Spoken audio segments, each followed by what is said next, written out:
It's your 32nd birthday. You're not broke, you're not struggling, you make decent money, maybe $70,000, maybe $120,000. You go out for dinner, you post the story, you tell yourself, I'm doing okay. But later that night, when it's quiet, a thought hits you. You are officially in your 30s, and you are nowhere near $1 million. Now here's the uncomfortable question nobody asks. If someone handed you $1 million today, would it feel impossible to ever reach that number on your own? Because for most people in their 30s, becoming a millionaire feels like something that happens to crypto geniuses, startup founders, kids with rich parents, or lottery winners. But what if I told you that most millionaires in their 30s don't win? They don't go viral. They don't invent apps.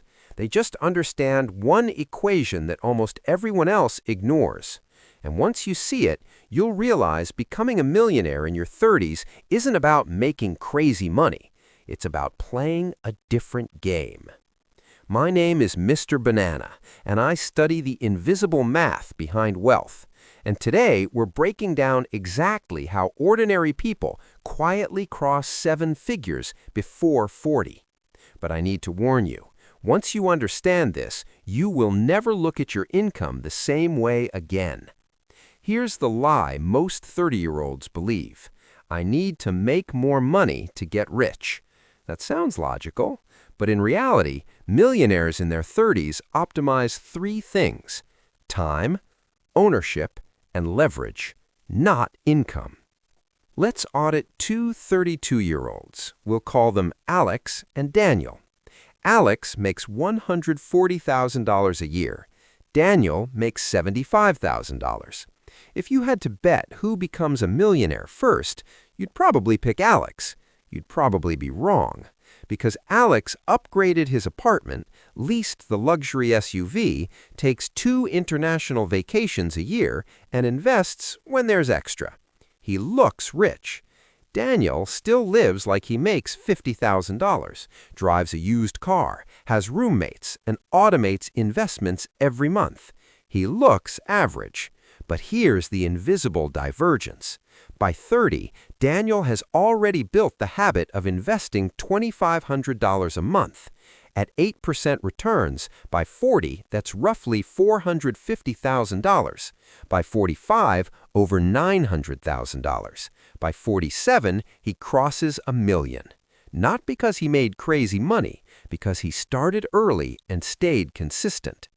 Meanwhile, Alex is upgrading his lifestyle at the same speed his income grows. That's the trap. In your 30s, income usually rises faster than discipline. And if lifestyle expands with income, wealth never compounds. This is why most millionaires in their 30s don't look rich. They look boring. Now here's the second shift: ownership. Employees trade time for money. Millionaires accumulate assets that work while they sleep. This doesn't mean you need to found the next unicorn. It means equity in a company, real estate, index funds, a scalable side business, digital products, or content that pays long term. When you own assets, you detach income from hours. And this is where most people in their 30s miss the window. Your 20s are for learning. Your 30s are for scaling. If you wait until 40 to take ownership seriously, you've lost the most powerful decade of compounding. Let me show you something simple. If you invest $10,000 at 25 at 8%, by 60 it becomes roughly $217,000. If you invest $10,000 at 35 at 8%, by 60 it becomes about $100,000. 10 years cost you over $100,000. Time is not neutral. Time is aggressive. And in your 30s, you still have enough runway to make it unfair. Now let's talk about leverage. Leverage is how people in their 30s accelerate past 6 figures.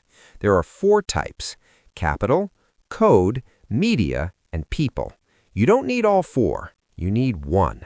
Maybe you build a YouTube channel. Maybe you start a niche agency. Maybe you buy a rental property. Maybe you get stock options at a growing company. The common thread, they build systems that produce without constant input. Here's the pattern you'll notice. People who become millionaires in their 30s usually live below their means in their early 30s, invest aggressively, avoid lifestyle creep, focus on ownership over status, and build at least one leveraged income stream. They are not flashy, they are focused. And there's a psychological shift that happens around 30 that separates the two paths. Most people think, I deserve to enjoy my money now. Future millionaires think, I deserve options at 40. That one sentence changes everything. Because the real flex isn't the car. It's the freedom to quit. It's being able to say no. It's having your time back before your health declines and your responsibilities explode. Now let me flip the fear narrative. If you're 30 today and have 10 to 15 years, stable income, basic financial literacy, and the ability to save $1,500 to $3,000 a month, you are mathematically in range of 7 figures before 45. But only if you treat wealth like a system, not a lottery ticket. So here's what to do this week. Calculate your net worth, no guessing, real number. Calculate your monthly investable surplus, set a fixed investment automation amount, identify one scalable asset you can build or acquire in the next 12 months, cap lifestyle growth at 50% of income growth. That's it. Millionaires in their 30s don't have secret knowledge, they have earlier discipline. The world will convince you that your 30s are for upgrading everything, but the people who quietly cross 7 figures treat their 30s like a launch pad, because money compounds, skills compound, networks compound, reputation compounds, and if you stack those aggressively for a decade, the outcome feels sudden, but it was engineered. If this made you rethink your 30s, send it to someone who says, I'll start investing later. Later is expensive. Your 30s are not old. They are leverage. And I'll see you in the next one.